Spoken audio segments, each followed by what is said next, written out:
All right, hello everyone. So I am the very last speaker of the day, so I'm going to speak really fast and throw a whole lot of content at you and see what sticks, and hopefully keep you awake until we get to the Q&A.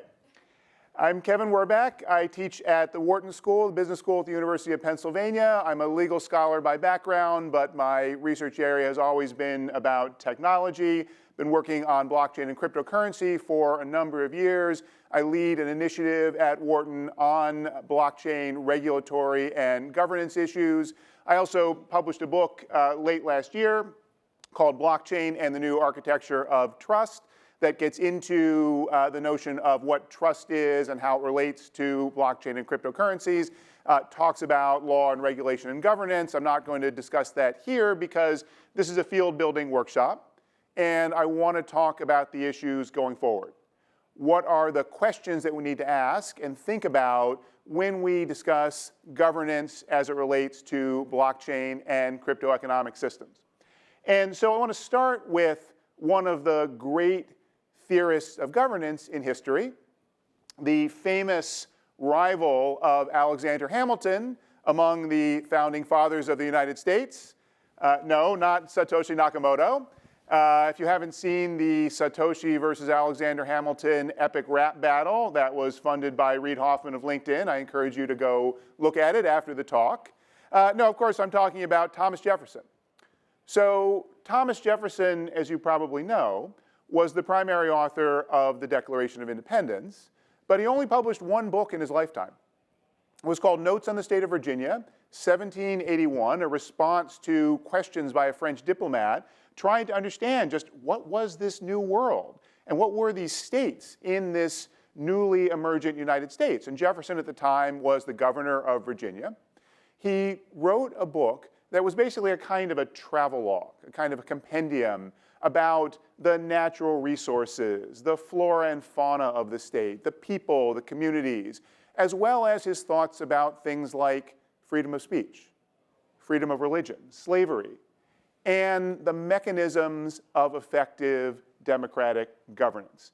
This is considered perhaps the most important book published in America in the 18th century because it created a foundation for understanding how America was a kind of experiment. The colonists thought this was a new world. Of course, there were people there before, most of whom they killed off or relocated. But they were building a new kind of society. And this was an opportunity to experiment with and understand mechanisms of governance from the bottom up.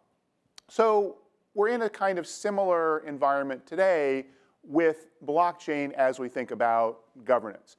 We have opportunities and affordances that technologies create and provide for us, and we need to think about how to address the challenges that governance poses given that kind of environment. So I want to say a little bit about the larger project that this is part of. I'm going to focus in the talk predominantly on governance, but there really are three interrelated areas here: governance as well as law and regulation. With regard to crypto law, some of the questions that we need to address are, first of all, the question of hegemony. So here I'm not talking about the content of law. I'm talking about the question of, does the legal system regulate activity versus does the code regulate activity? If a transaction involves sending money to a terrorist group and it's immutably executed on a public blockchain, does law have to give way? Do counter-terrorist financing laws have to just say, oh, well, it's too bad? Or does the blockchain, in some sense, have to give way? And how do we reconcile that in a way that doesn't cause too much collateral damage? The question of territoriality. Law, by its nature, is geographic. It's issued by sovereign states, and yet blockchain systems are inherently global. So what happens when legal rules are different in different jurisdictions, but a cryptoeconomic network spans across them? The third one is normativity. Law typically incorporates concepts like fairness and justice and redress for harms, whereas software code is explicit and declarative. So do we need to think about some of these principles and incorporating them into cryptoeconomic systems? That's some of the fundamental questions on the law side. Regulation is more about the content. about the specific implementations of legal structures. So there we have questions like the question of regulatory clarity. The issue that has been bedeviling those of us working on blockchain legal issues, at least in the United States the past several years, is a token offering a security or an investment contract under the securities laws of the United States. There's been a tremendous amount of ink spilled on that question, but still not a great deal of clarity about where the lines are and how to implement the rules that exist. Second question I call leakage, where there is a regulatory structure, but the technology allows for activity to leak and escape out of that structure. So for example, again, talking about money laundering, there are a set of international money laundering rules adopted by most major countries, which say, for example, if you're a money transmission business, you're handling something that functions as money. And by the way, this applies to anything that functions as money, that holds value. Doesn't matter whether it is legal tendered currency, it can be anything. So if you're in that environment, you have to report the origination and the destination of funds transfers. Well, what happens if you're on a blockchain and money is going to a non-custodial wallet? It's not necessarily possible to have that origination and beneficiary information about the transfers travel with the transaction as is required under the money transfer laws. So that's an example of how the system is designed to keep everything in, and blockchain makes that harder. Integrity. There is a basic elephant in the room with all cryptocurrency markets, which is whether any of the data we have is real. The vast amount of potentially fake transactions, the vast amount of evident market manipulation raises just a basic question about the integrity of the system. And finally, the question of integration with systems like Libra and central bank digital currencies, which we've had a number of talks about here at the conference today. At what point do cryptoeconomic systems need to be not separate from, but somehow integrated in with the global financial regulatory system? And obviously, how can that be done in a way that doesn't do violence to the opportunities and the power and potential of those technological systems? So those are some of the legal and regulatory questions, but what I want to spend most of my time on is governance. And the first question we need to ask is, what is governance? It's another one of these terms that doesn't have a clear definition. And it turns out that there are a number of valid and not mutually exclusive ways to design and discuss what governance is. So first of all, we could talk about the outputs. What is governance for? I put up here a definition from Oliver Williamson, Nobel laureate in economics, one of the great theorists of economic governance. And he talks about governance basically about being about order, that the goal is to infuse order in systems by mitigating conflicts in order to achieve shared gain. So that's the goal of governance. Governance takes systems and makes them somehow sufficiently ordered. A second way we can think about governance is in terms of the inputs. What are the mechanics? What are the ways that organizations and communities constitute themselves? How do they decide? How do they execute decisions? And how do they enforce decisions? That's, by the way, the legislative, executive, and judicial branch of government in a political system. And then what are the various roles and agents and institutions that go to make up that system? So a lot of what Carla and Summer were talking about in the domain of corporate governance is about these various roles and mechanisms. So what do those look like in a blockchain or cryptoeconomic system? And then the third definition, and this is right now really my favorite, is the piece that goes in the middle of the outputs and the inputs, which is decision making. Governance is about decisions, but it's about a particular subset of decisions. It's about complex organizations making complex decisions. If you have a simple organization, like a dictatorship of me, then my decision is not governance. Now, what's actually going on in my head is actually quite complicated as a matter of neuroscience, but I make the decisions. We don't need a governance process. That's a simple decisional process. Similarly, if the decisions are being made in a way that can be simply encoded in a rule. So if this variable is more than 10, go left. If this variable is less than 10, go right. That's also not governance. That's just implementing a simple set of rules. And things like smart contracts and really any kind of software code is very good at things that can be reduced to those simple kinds of decisional metrics. Governance is about situations where neither of those conditions of simplicity holds, where organizations are complex. Things like corporations are complex. Whatever they are not simple. And similarly, blockchain networks and even many blockchain applications are not simple. They are communities of different kinds of actors with different interests, with complex technology in the middle. And many of the decisions they have to make are also not simple. Some of them may be, but many of them are decisions that require weighing of different costs and benefits where different participants in those complex networks have different views. So governance is about managing those difficult choices. So that's governance in general. It's also a mechanism of trust. And I said I wasn't going to talk about my book, but I lied. This is a chart from the book about different structures of trust, with blockchain being a new kind of structure. And the point is that governance is also a means of imbuing trust in systems. So for example, let me give you an example. Maersk and IBM partnered to create a system called TradeLens, DLT-based system for international shipping. And the big problem that they had was they built an open blockchain system that would virtualize and digitize the entire global shipping process, multi-trillion-dollar industry, which is horrendously fragmented. And the problem they had was this was IBM and this was Maersk, which is the largest global ocean-going shipping company. They had to get everyone else in the network into this ecosystem. It's not particularly useful to build a blockchain system just for Maersk. So Maersk went to all the other shippers and said, look, we've got a decentralized blockchain. We've got this technology that allows us to create a virtual, unified source of truth for the entire industry. They also went to the ports and the freight forwarders and everyone else in the ecosystem. And all of their competitors looked at them and said, you're crazy. What do you mean? You're our competitor. We're not going on your platform. That was a governance challenge. When I taught this case to my business school students last year, it was a failure case because they hadn't solved the governance problem. When I'm teaching it this year in a couple weeks, it's actually going to be a success story because Maersk and IBM went back, enhanced the governance structures around that project, and eventually were able to convince, so far, 5 of the largest 6 global shipping firms to join that platform. So that's about governance, producing trust in the decentralization and openness of the system, and that's where potentially we get the real value add of a blockchain architecture as opposed to the traditional centralized kinds of systems. All right, so I've been talking about governance in general. What is blockchain governance? Well, first of all, 3 different things we need to disambiguate.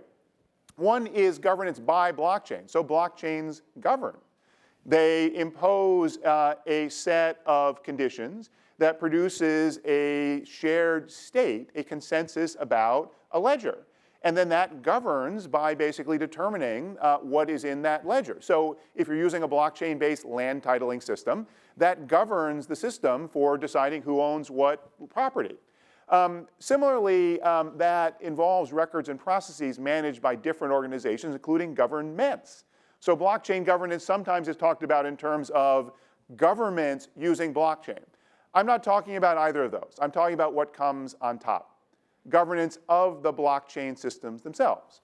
And even there we have to make a distinction. One aspect of governance of blockchain is consensus, is the set of technical and other mechanisms that bring the system into consensus so it can have this kind of decentralized shared state.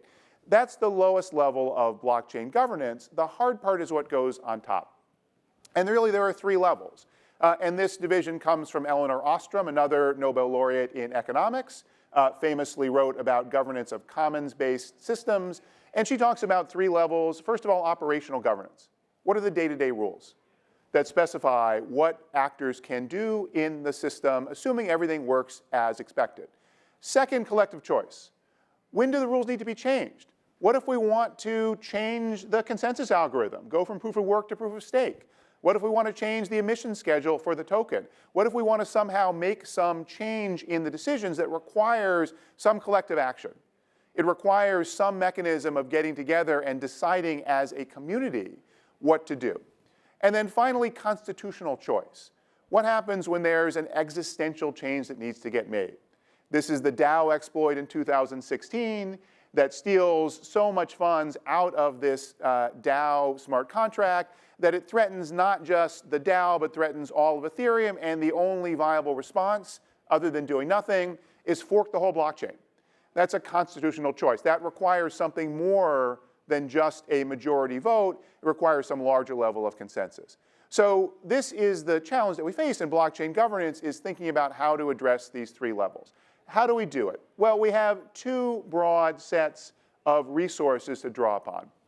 One is mechanisms and understandings of governance in other domains. So you've heard in the previous two talks in this session about corporate governance, but there are important and significant literatures on governance in many other areas. And I'm repeating something that many people at this workshop have already said, but there's a tremendous need for interdisciplinary collaboration here. So, for example, political theory gives us concepts like separation of powers, checks and balances, the notion of the social contract. How do we map those and instantiate those in these cryptoeconomic systems?